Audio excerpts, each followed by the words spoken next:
Donc, toujours dans la même lancée en JavaScript, nous allons là parler de deux fonctions qui sont très célèbres. Ce sont deux higher order functions qui sont map et filter. On peut aussi dire map et reduce.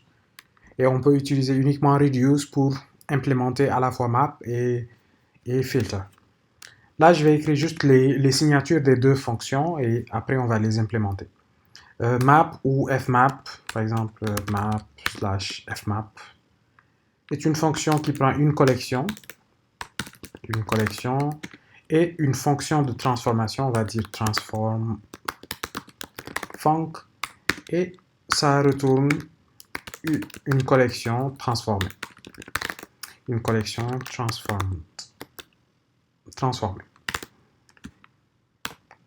Ça veut dire que la collection de départ a exactement la même taille que la collection d'arrivée.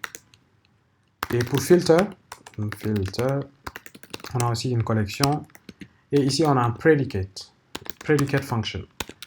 Predicate, ça veut dire quoi? C'est juste une fonction qui prend un argument et qui retourne un booléen. Et ici, nous avons un subset de la première collection.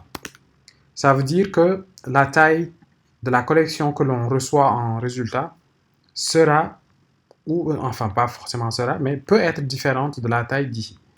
On peut avoir un subset qui est ou bien vide, enfin qui va de collection vide jusqu'à la collection. Donc son max, c'est cette collection, et son min, c'est une collection vide. Donc nous allons implémenter les deux et voir. Donc map ou fmap, souvent si vous regardez dans la doc, dans les recherches, certains langages préfèrent l'appeler fmap. Donc nous, on peut l'appeler map ou fmap. Donc on va dire que map est une fonction qui prend une collection et une fonction transform. C'est tout. Et puis nous, on va retourner une collection qu'on va appeler result, par exemple. On va créer cette fonction, on va dire let result, mais on va l'initialiser à une collection vide et on va faire un traitement donné et on va retourner cette collection. Donc on va juste prendre une boucle pour parcourir et partir de 0 jusqu'à la taille de cette collection, donc inférieure à collection. Alors je vais prendre n.length, puis on incrémente. Donc là, il me manque un petit n. Donc une fois que j'ai parcouru cette collection, pour chaque élément, je vais mettre dans result, donc push, je vais mettre dans result le résultat de la fonction transform à laquelle on passe l'élément actuel. Donc l'élément actuel, c'est collection de i. C'est lui l'élément actuel.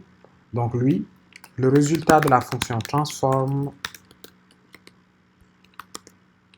on va le mettre dans la collection et c'est ce qu'on va retourner comme résultat à la fin. Donc un exemple, on va dire, j'ai une collection, disons, let's collection 0, 1, 2, 3, 4, 5, 6. Donc ça, c'est notre collection. On va dire fmap sur cette collection et on va appliquer une fonction, par exemple, square. Square, c'est notre transform function. Juste pour ne pas perturber, je vais écrire square ici. Square est une fonction qui prend un x et qui retourne x fois x. Donc, si vous n'êtes pas habitué à cette... ok, je vais juste pour éviter de perdre les gens, je vais utiliser le standard. Return x fois x. Si j'arrive à faire ce truc. Donc là, si j'exécute ce code, je vais afficher les deux collections d'abord. Je vais dire call et puis le résultat. Donc, j'ai la première collection et là, j'ai l'équivalent après avoir appliqué la fonction de transformation qui est juste square qui prend un x et qui retourne son carré. Donc, 0, 1, ben, leur carré c'est toujours le même. 2 c'est 4, 9, 16, ainsi de suite. Donc là, nous avons notre fmap ou notre map. Elle prend une collection en entrée et elle retourne une collection en sortie. La collection en entrée et la collection en sortie sont de la même taille. Les éléments à l'intérieur de la collection transformée peuvent être différents. Ça peut être des éléments complètement différents, mais on sait que les deux collections auront exactement la même taille. Donc, quand vous utilisez des fonctions, par exemple, transform function peut être de différents types. Ça peut être une... non, je préfère ne pas citer les noms mathématiques ici, même si on va revenir dessus. Et là, on va prendre la fonction filter, qui prend toujours une collection, et cette fois-ci, elle prend un predicate function. Et puis, on va prendre exactement le même code, et on va le modifier un peu. Donc, j'ai une collection de sorties, ce sera un résultat.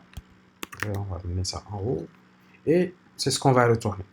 On va parcourir la collection originale qu'on nous a passée, sauf que ici, avant d'ajouter un élément à cette collection, par exemple, l'élément que l'on veut ajouter à la collection, c'est collection de i, qui est l'élément courant. Mais seulement si predicate function de l'élément courant de collection de i nous retourne true. Ici, je n'ai pas besoin de mettre la triple égalité parce que c'est un test de valeur qu'on fait. Ce qui veut dire que si l'élément que nous sommes en train de traiter satisfait la condition qui est définie dans le prédicat, alors nous allons conserver cet élément et nous allons le mettre dans notre collection de résultats. Ça veut dire quoi?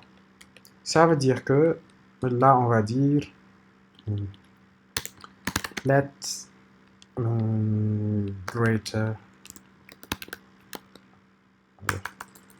on va dire sup 5, sup 3 est une fonction qui prend un x et elle nous dit si ce x est supérieur à 3 ou pas. X supérieur à 3. C'est tout ce que ça fait. Donc là, on a toujours... non, je vais enlever ça. Je vais dire j'ai ma collection et puis j'ai filter de collection et puis sub 3. En appelant cette fonction filter, en lui passant nos deux arguments, la collection qui est là et le prédicat sub 3, elle doit nous retourner les éléments qui sont dans collection et qui satisfont ce prédicat, c'est-à-dire les éléments qui sont supérieurs à 3. On exécute voir. Predicate function. Ok, qu'est-ce que j'ai fait? Predicate function. Je vais juste mettre ça entre parenthèses. Parce que connaissant JavaScript, on n'est pas très cool. Donc, ça c'est ma collection de départ et ça c'est ma collection d'arrivée. Dans ma collection de départ, j'ai les éléments qui sont 0, 1, 2, 3, qui ne satisfont pas le prédicat que nous avons défini, qui dit est-ce que x est supérieur à 3 ou pas. Donc, dans la collection de résultats, nous avons uniquement 4, 5 et 6 parce qu'ils satisfont ce prédicat. J'espère que c'était très clair. C'est assez simple, c'est juste map, filter. Et les deux peuvent être utilisés pour... on peut utiliser une autre fonction qui s'appelle reduce. On peut utiliser reduce pour implémenter fmap et filter et beaucoup d'autres fonctions. J'ai fait un petit article sur Medium, je vous laisserai le lien dans la description si ça vous intéresse pour voir comment utiliser reduce pour faire un bon nombre de choses, des fonctions qui peuvent être très, très cool et très intéressantes. Donc, ce sera tout pour Map and Filter. Et dans de prochaines vidéos, nous allons découvrir autre chose, les functeurs et à quoi ils servent et pourquoi on peut en avoir besoin. D'ici là, si vous avez des questions, n'hésitez pas.